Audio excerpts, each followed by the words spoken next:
Hi guys welcome to my YouTube channel. चलतु आज बनैबा आचार। आचार बनैबा मुझे आंबुल सजना छुई सुखी रखी ये मुझे कोली रखी और चलतु गोटे मिक्स आचार बनैबा। चलतु प्रथम सबको धोई नवा। देखो मुझे आगुरी पानी उषुम कर नहीं आंबुल आ कोली को दे किसी समय सीझे नवा।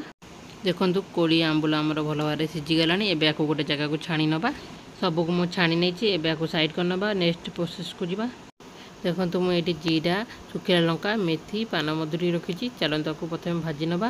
ये गोटे तावा बसई नहीं तावाटे गरम हो गलानी। एवं सबको देखिए हल्का भाजी नवा। देखो भल भाव भाजी होगलानी। एवं आपको गुंड कर नवा।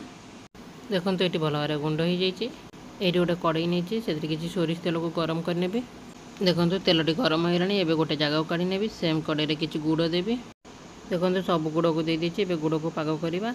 बेसी टाण पाग करें हल्का एमती करेंगे। गुड़ पाग आमर एवं एबे आमे कोली आ आंबुल को एथिरे देईदबा। एबे आमे कोली आ आंबुल को गुड़ संगे भल भाव कषिबा जे पर्यंत कोली आ आंबुल रु पानी अंश बाहरी न जाइछि। देखंतु कोली आ आंबुल रु पानी अंश मरी जाइछि एवं गुड़ संगे भल भाव कषि हो गलानी। आगुरु गुंड करी रखिथिबा मसला को दबा। एबे गरम करी रखिथिबा तेल को दबा। भल भाव मिसई नबा।